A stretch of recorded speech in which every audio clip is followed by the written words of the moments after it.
गगनबावडा कोल्हापूर जिल्ह्याच्या टोकावर वसलेलं एक छोटंसं गाव, सह्याद्रीच्या उंच कड्यावर, जिथे एका बाजूला दाट जंगल आहे आणि दुसऱ्या बाजूला हजारो फुटांची दरी.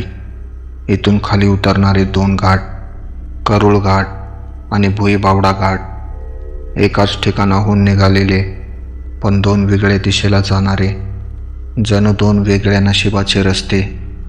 करूळ घाट 11 किलोमीटरचा, घनदाट अरण्याने वेढलेला, वळणावळणाचा, जिथे दिवसाही सूर्यप्रकाश जेमतेम पोचतो आणि रात्री इथे फक्त एकच गोष्ट दिसते, काळोख. आणि त्या काळोखात काहीतरी आहे जे इथल्या जुन्या गावकऱ्यांना माहीत आहे, पण ते कोणाला सांगत नाहीत, कारण सांगितलं तर विश्वास ठेवणार नाही आणि न सांगितलं तर काय होतं ते त्यांनी स्वतः अनुभवलंय. आज मी तुम्हाला सांगणार आहे सूर्यकांत भोसले याची कथा. कोल्हापूर कणकवली एस टी बसचे रात्रीचे ड्रायव्हर, जे त्या रात्री गगनबावडा घाट उतरले आणि त्यांनी जे पाहिलं ते आयुष्यात कधीच विसरता येणार नाही. जर तुम्ही या चॅनलवर नवीन असाल आणि या भयान अंधारात एकटे राहू नये असं तुम्हाला वाटत असेल तर लगेच आमच्या चॅनलला सबस्क्राईब करा आणि बेल आयकॉन दाबा. गगनबावडा घाट. महाराष्ट्राच्या नकाशावर हे नाव छोटंसं दिसेल, पण इथलं रहस्य मोठं आहे. सह्याद्रीच्या पर्वतरांगेत वसलेलं हे ठिकाण कोल्हापूर जिल्ह्याची सीमा सोडते आणि सिंधुदुर्गच्या जमिनीत शिरते, जणू 2 जगांच्या मधली एक रेषा. पावसाळ्यात इथे एवढा पाऊस पडतो की रस्ते नद्या होतात. धुकं इतकं दाट होतं की समोरचं 10 फूटही दिसत नाही आणि त्या धुक्यात करूळ घाटाच्या अरण्यात काहीतरी फिरत राहतं. कोकणात पिढ्यानपिढ्या एक गोष्ट सांगतात, जो माणूस रात्री या घाटात एकटा प्रवास करतो त्याला चकवा लागू शकतो. चकवा कोकणातल्या जुन्या श्रद्धानुसार एक अतृप्त आत्मा जो रात्री जंगलात फिरणाऱ्या माणसाला चक्कर घालवतो, त्याच रस्त्यावर फिरवत राहतो, वाट हरवायला लावतो आणि पहाट होईपर्यंत सोडत नाही. पण पहाटेच्या उजेडात त्याची शक्ती संपते आणि माणूस मुक्त होतो. पण आणखी एक गोष्ट जी फक्त घाटाच्या पायथ्याशी राहणारे जुने गावकरी जाणतात. करूळ घाटाच्या 7व्या वळणावर एकेकाळी एक अपघात झाला होता. साल कोणता होता ते नक्की सांगता येणार नाही, पण त्यात एक तरुण स्त्री मृत्युमुखी पडली होती. ती गरोदर होती आणि तिचं मूलही वाचलं नव्हतं. विधी अपूर्ण राहिले, अंत्यसंस्कार नीट झाले नाहीत. कोकणात अशा स्त्रीला हाडळ म्हणतात. बाळंतपणात गेलेली, अतृप्त अडकलेली. त्या घाटाच्या त्या वळणावर आजही रात्री एकट्याने जाणाऱ्यांना एक स्त्री दिसते, उभी असते रस्त्याच्या कडेला, पण कोणीही तिच्या पायांकडे बघायला जात नाही, कारण जे बघतात ते सांगत नाहीत आणि जे सांगतात ते आजही थरथरतात. सूर्यकांत भोसले, वय 45, सांगलीचा माणूस, एस टी महामंडळात 20 वर्ष नोकरी करतात. कोल्हापूर कणकवली रूटवर गेल्या 7 वर्षापासून रात्रीची बस चालवत होते. घाट त्यांना नवीन नव्हते. करूळ घाट त्यांनी 1000 वेळा उतरला होता. दिवसा, रात्री, पावसात, धुक्यात, सगळ्या परिस्थितीत. त्यांनी कुणी विचारलं तर म्हणायचे, घाट म्हणजे काय, रस्ताच आहे तो, बघायचं, वळायचं, उतरायचं. पण त्या एका रात्रीनंतर सूर्यकांत भोसले यांनी कधीच रात्रीची बस घेतली नाही. ती रात्र होती ऑगस्ट महिन्यातील. पावसाळ्याचा जोर होता. गगनबावडा बस स्टँडवर शेवटचे प्रवासी उतरले होते. रात्रीचे 11 वाजले होते. बस रिकामी होती. फक्त सूर्यकांत आणि त्याचा कंडक्टर नागेशला थंडी भरली होती. बस स्टँडवरच थांबवली आणि म्हणाला, दादा, मला बरं वाटत नाही. इथून पुढे जाणं शक्य नाही.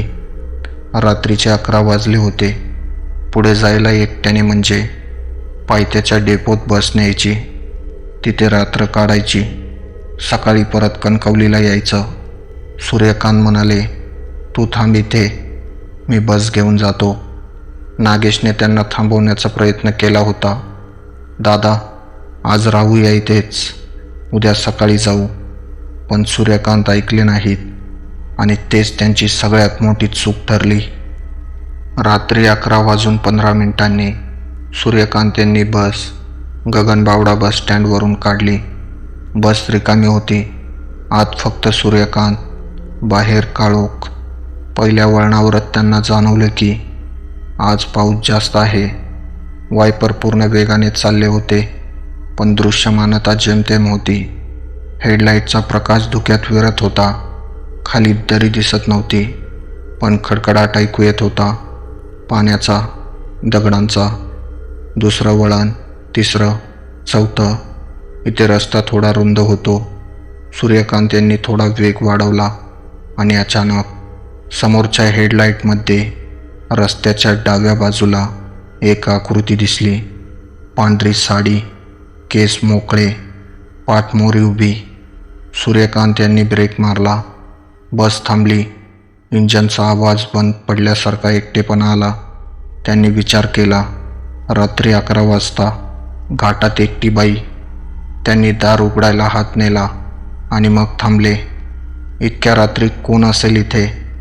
पण मग विचार आला, कदाचित अपघात असेल, कदाचित गाडी बिघडलेली असेल, कदाचित ती अडकली असेल. ते बाहेर आले, पावसात भिजत पुढे गेले. कोण आहे? काय झालं? ती बाई हळूहळू वळली. तिचा चेहरा सामान्य होता, तरुण, कदाचित 25शीची. ओले केस गालावर चिकटलेले, डोळे थोडे मोठे आणि शांत, खूप शांत. एखाद्या माणसाच्या डोळ्यात जी भीती, थंडी पावसाची अस्वस्थता असते, ती तिच्यात नव्हती. ती म्हणाली, दादा, पायथ्याला सोडाल का?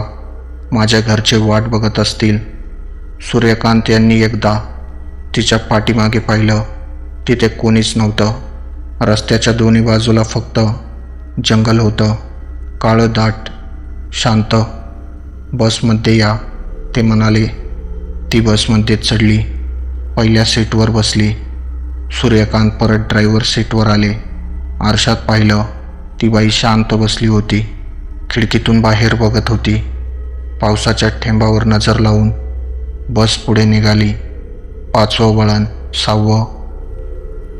7व्या वळणाजवळ बस अचानक थांबली. इंजन बंद पडलं. सूर्यकांत यांनी स्टार्टर मारला. 1दा, 2दा, 3दा. बस चालू होईना. ते खाली उतरले. बसच्या पुढे गेले. रस्त्यावर काहीतरी होतं. एक मोठा दगड, घसरलेला, जो आधी तिथे नव्हता. त्यांनी तो बाजूला करायचा प्रयत्न केला. जड होता. आणि तेव्हाच त्यांना जाणवलं, बसमधून आवाज आला नाही. त्यांनी वर पाहिलं, त्या बाईच्या खिडकीकडे. ती बाई त्यांच्याकडे बघत होती, पण ती हसत नव्हती, रडत नव्हती. ती फक्त बघत होती आणि तिची नजर एखाद्या जिवंत माणसाची नव्हती. थांबा, पुढे काय झालं हे ऐकण्यापूर्वी जर तुम्ही भाईकथा नेहमीच ऐकता आणि अजूनही आमच्याशी जोडलेले नसाल तर आत्ता लगेच बेल आयकॉनवर क्लिक करा. पुढील धडकी भरवणाऱ्या कथा तुमच्यापर्यंत पोहोचतील. सूर्यकांत परत बसमध्ये आले. पुन्हा स्टार्टर मारला. यावेळी बस चालू झाली. ते पुढे निघाले. 8वं वळण, 9वं. सूर्यकांत यांनी आरशात पाहिलं. ती बाई अजून तिथेच होती, पहिल्या सीटवर, शांत. कुठे आहे तुमचं घर? त्यांनी विचारलं. ती म्हणाली, पायथ्याला, तळेरे गावाजवळ. सूर्यकांत यांनी हुंकार केला. पुढे निघाले. 10वं वळण, 11वं. आणि मग त्यांच्या पोटात गोळा आला. समोर परत 7वं वळण. सूर्यकांत यांनी ब्रेक मारला. बस थांबली. हे कसं शक्य आहे? त्यांनी बसच्या बाहेर पाहिलं. त्याच रस्त्याचे खून, त्याच ठिकाणी पडलेला तो मोठा दगड, तेच उकडलेलं झाड. ते परत 7व्या वळणापाशी आले होते. पण त्यांनी तर पुढे गेले होते. 5 वळण उतरले होते. त्यांना आठवलं चकवा, घाटाच्या जुन्या गोष्टी. चकवा माणसाला त्याच रस्त्यावर फिरवतो. त्यांनी घाबरत आरशात पाहिलं. ती बाई अजून तिथेच होती, पण यावेळी ती पहिल्या सीटवर नव्हती. ती ड्रायव्हरच्या सीटच्या अगदी मागे उभी होती, सूर्यकांत यांच्या खांद्यामागे. त्यांचे केस उभे राहिले, श्वास थांबला. मागे वळून पाहायचं धाडस झालं नाही. त्यांनी बस पुन्हा सुरू केली. पुढे निघाले. परत तेच 7व्या वळणावर परत येणं. 3दा 4दा, प्रत्येक वेळी परत त्याच जागी. जणू घाटच त्यांना सोडत नव्हता. 5व्यांदा जेव्हा ते 7व्या वळणापाशी आले तेव्हा सूर्यकांत यांनी बस थांबवली. इंजन बंद केलं. हात कापत होते, घाम आला होता. पावसात भिजलेले असूनही त्यांनी मागे वळून पाहिलं. ती बाई आता त्यांच्या बाजूच्या सीटवर बसली होती. डोळे मिटलेले, हात मांडीवर ठेवलेले, शांत, जणू झोपली आहे. सूर्यकांत यांनी श्वास रोखला. तेव्हा तिने डोळे उघडले आणि सूर्यकांत यांच्या काळजाचा ठोका चुकला. तिच्या डोळ्यांच्या जागी फक्त पांढरा रंग होता. बुबुळ नव्हते, फक्त पांढरं, सपाट, रिकामं. आणि ती हळुवारपणे म्हणाली, दादा, माझ्या बाळाला घेऊन चला, ते अजून इथेच आहे. सूर्यकांत यांनी ताबडतोब बसचा दरवाजा उघडला. बाहेर धावले. पावसात, काळोखात, जंगलात धावत राहिले. श्वास फुटेपर्यंत, पाय थकेपर्यंत, डोळ्यांसमोर अंधार येईपर्यंत. आणि मग एक प्रकाश दिसला.